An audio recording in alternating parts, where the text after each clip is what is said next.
तो तानपाद राजा की दो पत्नी हैं,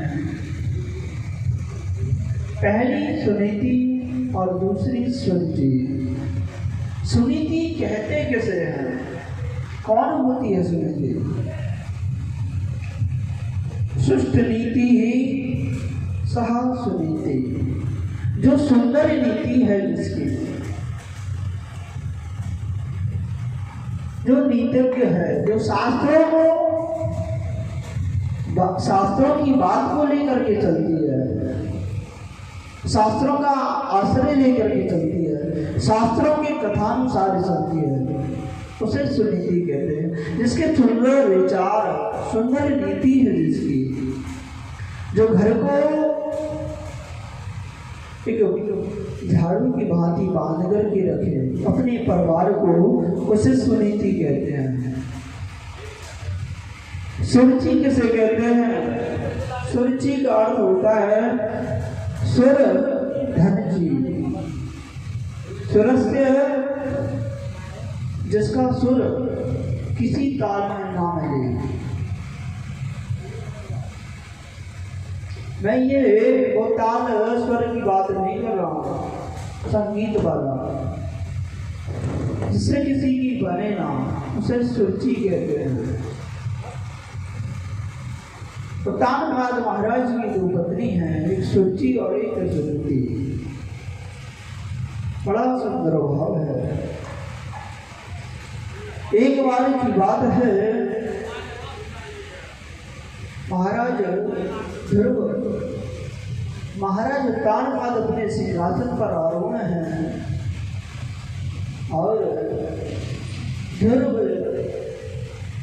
राजगद्दी की तरफ चले जा रहे हैं। आज देखा है उत्तम, जो मेरा भाई अपनी माता की गोद में बैठा हुआ है, क्यों ना मैं अपने पिताजी की गोद में बैठ जाऊं। और ध्रुव जी ने अपने हाथों को बढ़ाया है तानपाद की तरफ, मगर इतने में सुरुचि आ गई और कहने लगी है सुरुचि,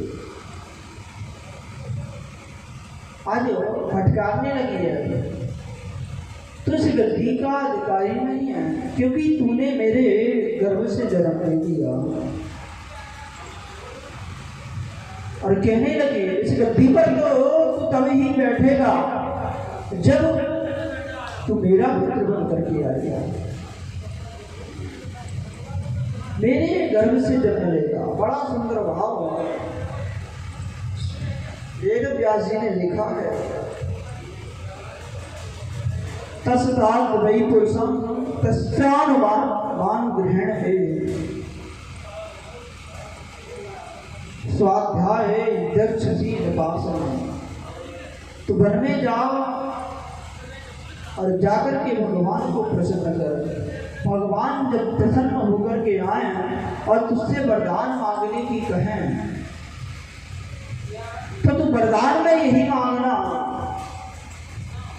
कि मुझे, मैं मर करके जाऊं और जब मुझे पुनः दोबारा जन्म मिले तो माता सुनीति के गर्भ से नहीं, सुरुचि के गर्भ से मुझे जन्म मिले। और जब तू भगवान से वरदान प्राप्त कर लेगा और जब तू मेरे गर्भ से जन्म लेगा तो इस गद्दी का अधिकारी बनेगा, इस गद्दी पर बैठने योग्य होगा। आज फटकार के ध्रुव को भगा दिया है। ध्रुव दुखी हो रहा है और अपनी माता से कहने लगा है आकर के, माँ, आज छोटे से बालक ध्रुव को सुनीति ने रोता हुआ देखा है, तो पूछने लगी है, पुत्र क्या बात है, क्या कारण है, जिसने तुझसे क्या कह दिया, बता।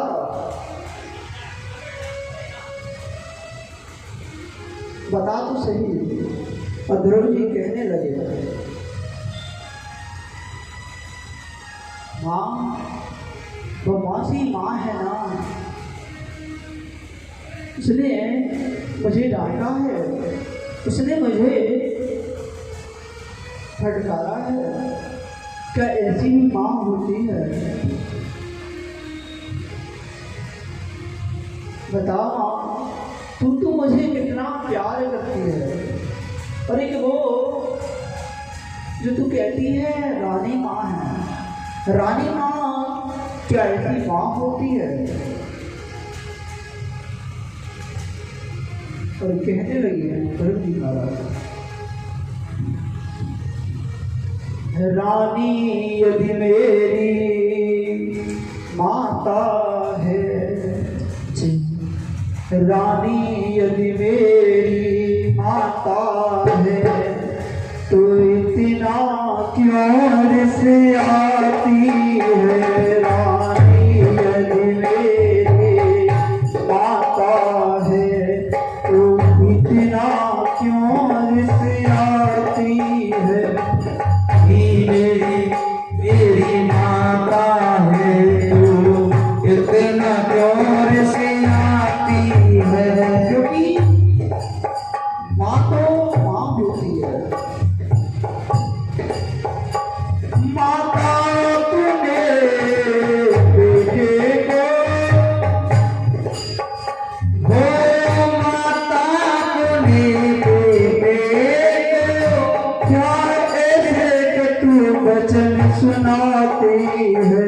क्या ऐसे कठिन सुनाती है? रानी यदि मेरी माता है। माँ, और रानी माँ मुझे इस प्रकार से बोलेगी, क्या ऐसी भी माँ होती है कोई जो छोटे से नन्हे से बालक को ऐसी डांट लगाती है? और कहते हैं जो भी महाराज, उस माँ ने मुझसे क्या कहा? सुनीति कहने लगी थी, बता क्या कहा तुझसे? तो ध्रुव जी कहने लगे हैं, वो कहती है, तूने सुनीति के गर्भ से जन्म लिया है, तूने मेरे गर्भ से जन्म नहीं लिया, इसलिए तू जा पहले मन में भजन कर, और भजन करने के बाद में जो भगवान प्रसन्न हो जाए तो वरदान मांगना कि माता सुनीति के गर्भ से नहीं, माता सुरुचि के गर्भ से मुझे जाना है। वो मुझे भजन करने के लिए कहती है, और कहा है, माता सुनीति कहने लगी, माता के बचनों को, माता के बचनों को, ये बस तुम्हें सहजाना है। माता के तुम्हें बचनों के पेट से करो जाना है। सुनीति कह रही है, जो माँ ने कहा है उन बचनों को तुम सहन करो। तुम तो मेरे बेटे हो, तुम तो मेरे बेटे हो, इसलिए बेटे का फर्ज निभाना है। तुम तो मेरे हाँ बेटे हो, बेटे का फर्ज निभाना। तुम तो मेरे हाँ बेटे हो, बेटे का फर्ज निभाना है।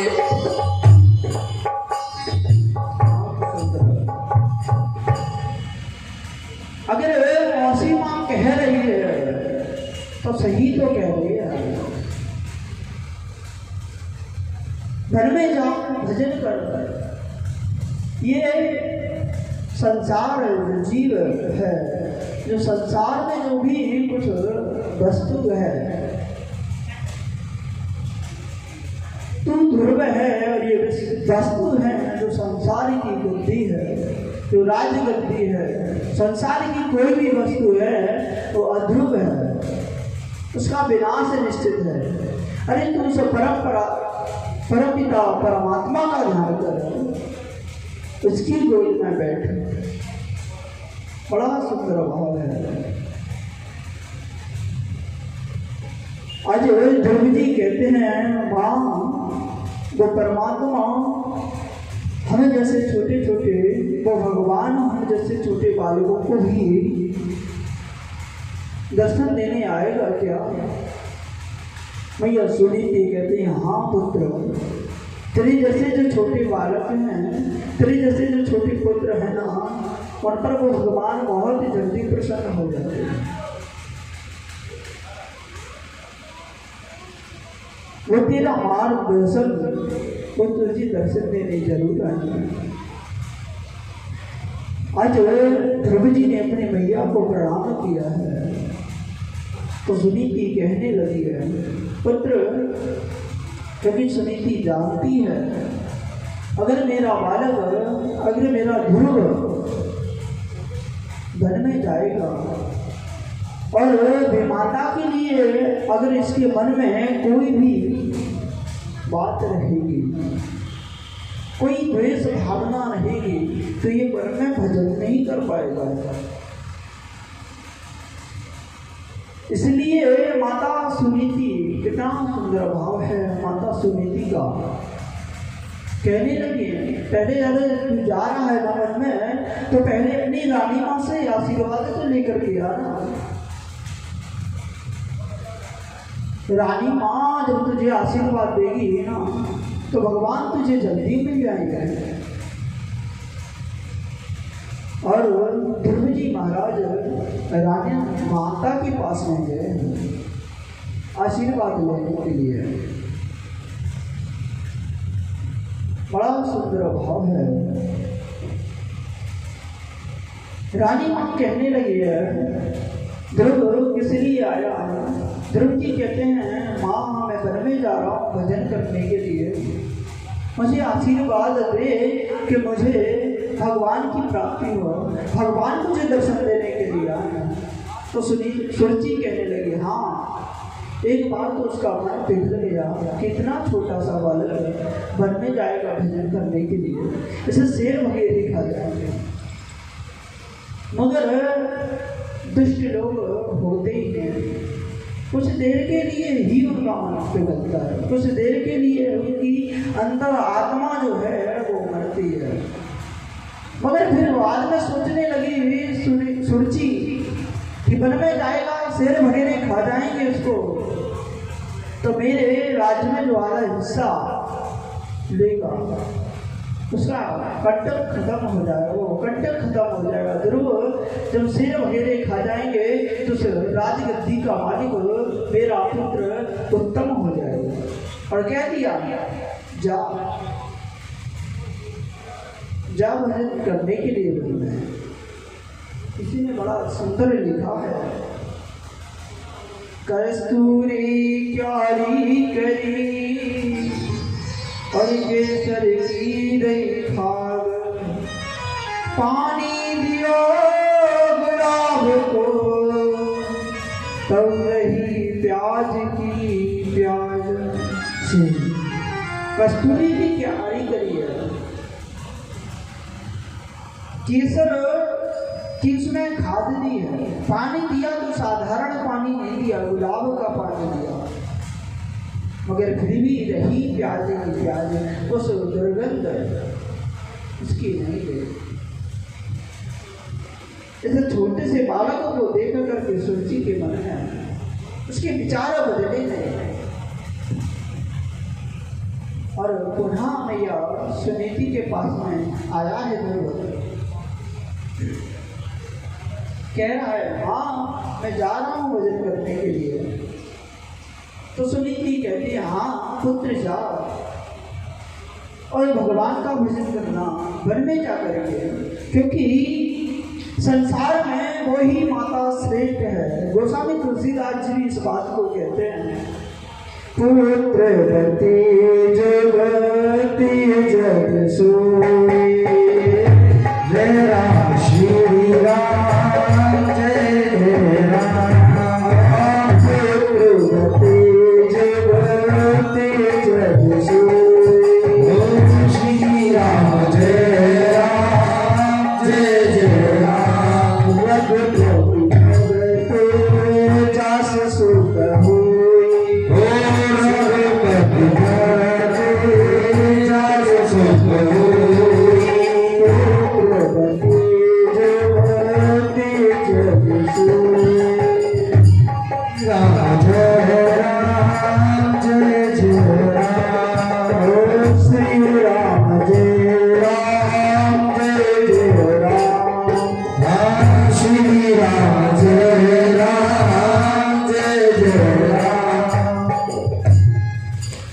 पुत्रवती जुगती जग सोई। पुत्रवती तो संसार में वही है जिसका पुत्र भगवान के चरणों का आश्रय ले ले, जो भगवत आराधना में लग जाए, जो भगवत प्राप्ति के मार्ग को चुने। पुत्रवती जुगती जग सोई, वही स्त्री संसार में शोभा को प्राप्ति करती है जिसका पुत्र भगवान के स्मरण करती है। रघुपति भगत जास सुख होई। वो मां कितनी सौभाग्यशाली है जिसका पुत्र भगवान के चरणों का आश्रय ले। आज भैया सुनीति ने ध्रुव जी को आशीर्वाद दिया है और ध्रुव जी महाराज धनकी लिए जाने लगे। ओ तज करके तेरा, तज करके तेरा घर बार जा रहा है, राम के भजन को तेरा लाल जा रहा है, राम के भजन को तेरा लाल जा रहा है।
मुझे आशीर्वाद दे माँ।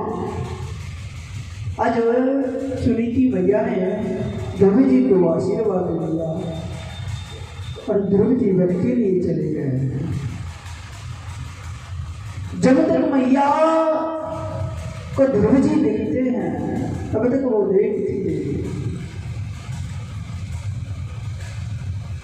और देखते देखते आज मेरे भगवान मेरे गोविंद ने देखा है भजन करने के लिए मेरा भक्त, मुझे प्राप्त करने के लिए मेरा भक्त जा रहा है, वन में भजन करने के लिए आ रहा है। आज भगवान ने नारद को आदेश दिया है, नारद जाओ मेरे भक्त का आर्य दर्शन करो। आज नारद जी आए हैं और कहने लगे हैं लड़की से, बेटा कहाँ जा रहा है? आज ध्रुव जी ने कहा है बाबा, पहले तो ध्रुव जी ने प्रणाम किया है नारद जी को और कहने लगे हैं ध्रुव जी मैं भगवान का भजन करने के लिए जा रहा हूँ।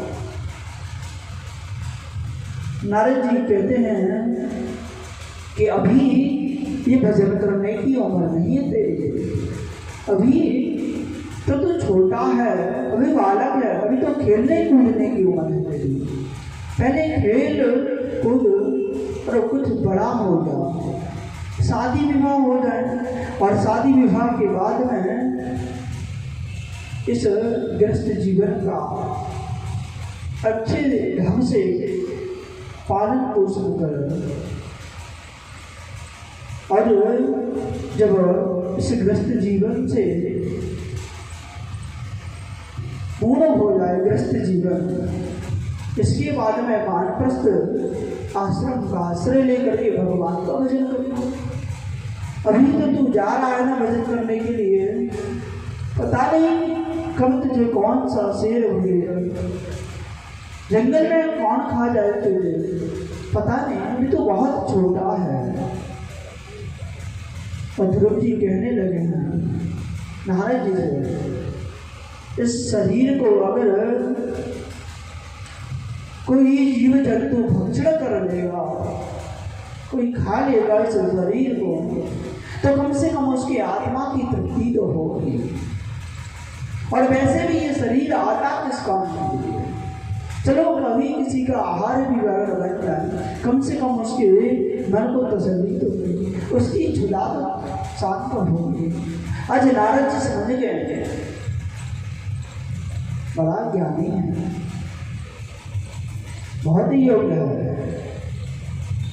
और नारद जी कहने लगे जिस भगवान से तू मिलने के लिए जा रहा ना ध्रुव, उस भगवान का फोन नंबर मेरे पास में है, उसका पता मुझे है, कहाँ रहता है वो,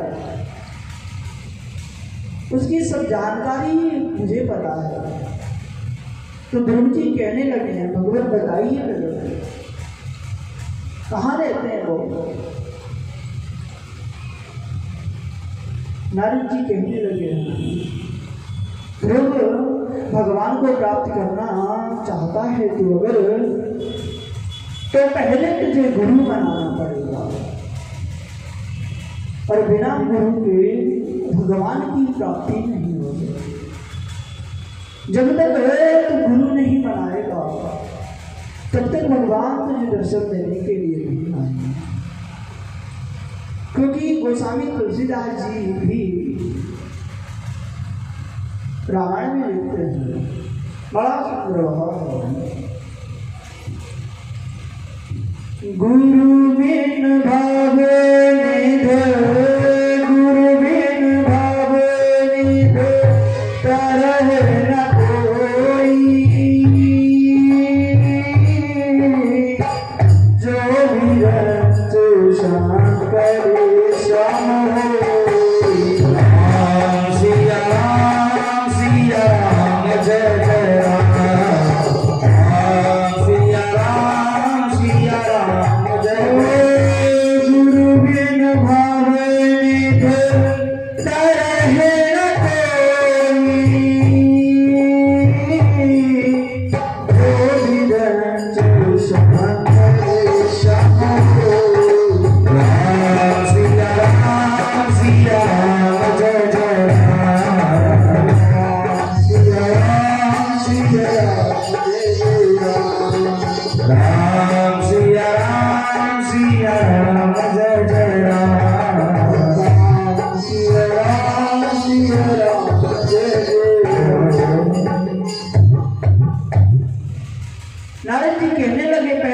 गुरु बनाना पड़ेगा। तूने गुरु बनाया है कोई? तो कहने लगे देवी जी नहीं, मैंने तो कोई गुरु नहीं बनाया। और कहने लगे हैं ध्रुव जी महाराज आप ही ना बन, आप ही मेरे गुरु बन जाओ। और नारद जी कहने लगे हाँ मैं तो सोच ही रहा था कि तेरे जैसे पुत्र को कौन नहीं गुरु बनाना चाहेगा। जो भगवत प्राप्ति के लिए इस छोटे से जीवन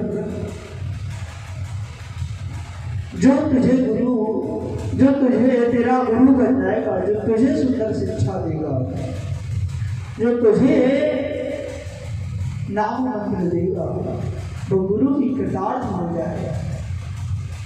तेरे जैसे भक्तों को ही तो मैं देखता हूँ। और एक बात और है, देखिए नारद जी का जो दर्शन है वो देव दर्शन है। जिसे नारद जी का दर्शन हो जाता है उसे भगवान जरूर दर्शन देने आते हैं। आज नारद जी का दर्शन ध्रुव जी को हुआ है और नारद जी ने सुंदर मंत्र दिया है, ओम नमो भगवते वासुदेवाय। ध्रुव जी के कान में आइए 2 मिनट और हम सब भी उस मंत्र का जाप करते हैं। ओम नमो भगवते वासुदेवाय। ओम नमो भगवते वासुदेवाय। ओम नमो भगवते वासुदेवाय। ओम नमो भगवते वासुदेवाय।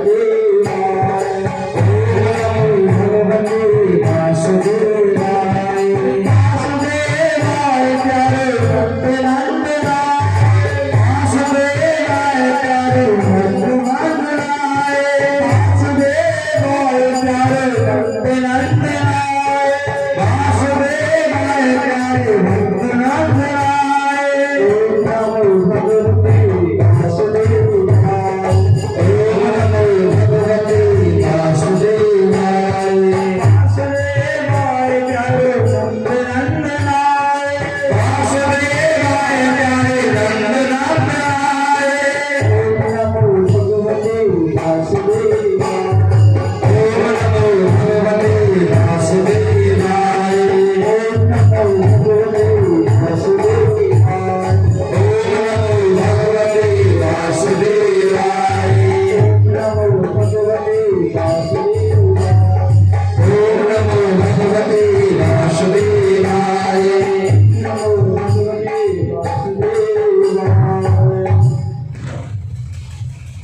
सुंदर मंत्र दिया है।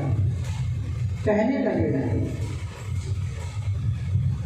जमुना जी के किनारे ध्रुव चले जाना। और मथुरा में एक ध्रुव टीला नामक स्थान है। एक टीला है जो बाद में ध्रुव टीला के नाम से जाना गया। उस टीले पे जाकर के ध्रुव जी महाराज ने भजन करने के लिए कहा है नारद जी ने। बड़ा सुंदर भाव है। ध्रुव जी महाराज पूछने लगे भगवान गुरुदेव मुझे ये तो बताइए जब भगवान मेरे पास में आ जाएंगे तो भगवान को मैं पहचानूंगा कैसे जानूंगा कि ये भगवान है। और नारद जी ने बड़ा सुंदर कहा है सखिरीट कुंडलम सपीत वस्त्रम सरुषेरुभीक्षणम।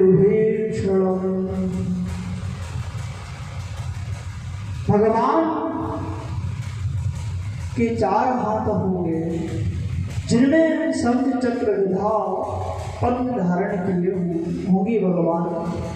भगवान के माथे पर सुंदर मुकुट होगा, कानों में कुंडल होंगे, हृदय में गले में कौस्तुभ मणि होगी। जिनकी सुंदर नयन कमल की पंखुड़ी के समान होंगी, अंधरों पर सुंदर मुस्कान होगी। आज नारद जी ने भगवान की छवि का दर्शन बताया है। ऐसे भगवान दिखने वाले पीला पीतांबर पहने होंगे, बड़ा सुंदर भाव है। और ध्रुव जी को मंत्र देकर के आज ध्रुव जी महाराज जमुना के किनारे किनारे जा रहे हैं और एक उपवन में जाकर के भगवान का भजन करने लगे हैं। पहले महीने में तेरा कांते कथित बलरासना आत्मामृत अनुसारेण मासम निर्जरेय। 3 दिन बाद पहले महीने में 3 दिन के बाद ध्रुव जी महाराज ने वीर नाम का फल खाया है। दूसरे महीने में छठवें दिन जाकर के सूखे पत्तों को खाया है। तीसरे महीने में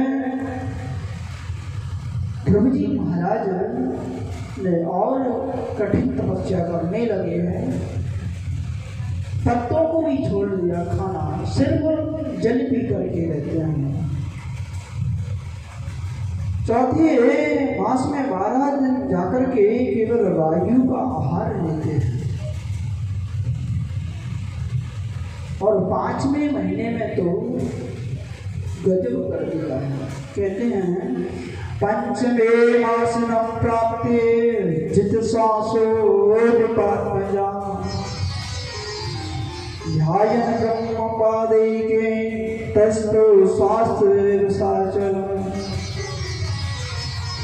5वें महीने में तो ध्रुव जी ने वायु के 5वें मास न प्राप्ति जित सांसो निपात्मजा श्वास को भी रोक दिया है और एक पैर पर खड़े होकर के भगवान का भजन करने लगे हैं।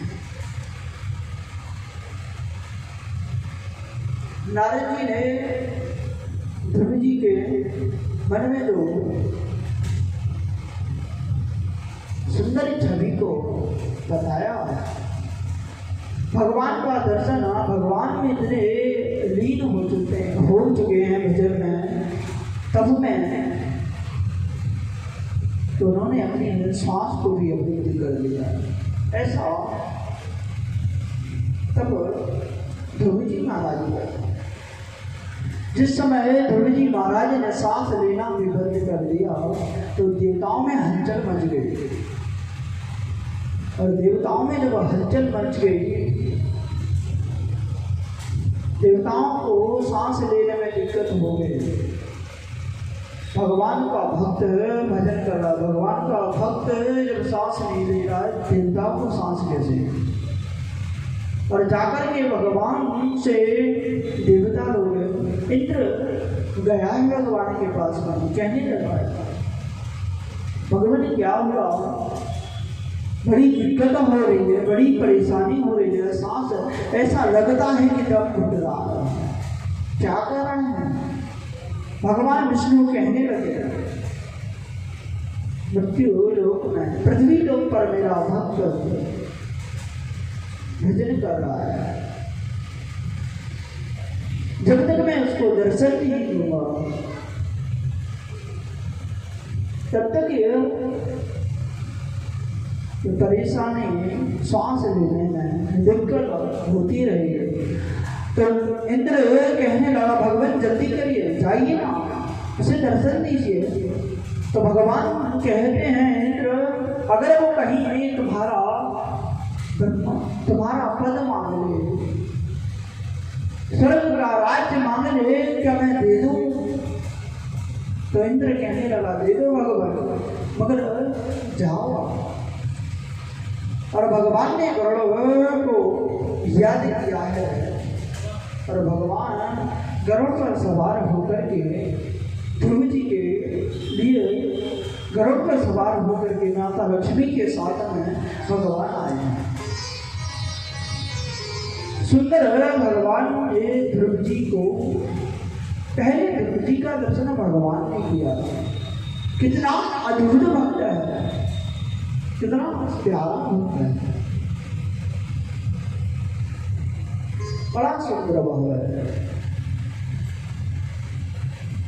भगवान आए हैं और भगवान कह रहे हैं ध्रुव जी आंखें खोलो, ध्रुव पुत्र आंखें खोलो। मगर ध्रुव जी महाराज भजन में इतने लीन हैं, उन्हें कुछ सुनाई नहीं देता। आज भगवान की अंतर मन में जो छवि है उस छवि को ध्रुव जी महाराज निहार रहे हैं। जो ही मेरे गोविंद ने उनके अंतर मन की जो छवि है, भगवान की दिव्य छवि उनके हृदय में जो बसी है उसको विलीन किया है। तुरंत ध्रुव जी महाराज की आंखें खुल गई और देखा जिस छवि को मैं अंदर देख रहा था वह साक्षात भगवान नारायण मेरे सामने खड़ी है। भगवान की जय हो, भगवान की जय हो, भगवान की जय हो। ध्रुव जी महाराज देख रहे हैं, बोलो गुरुदेव भगवान की जय। हम सब खड़े होकर के भगवान का वंदन करेंगे, स्वागत करेंगे और आगे की कथा मेरे गुरुदेव भगवान की मुखारबिंद से आप सभी लोगों को श्रवण करने को मिलेगी।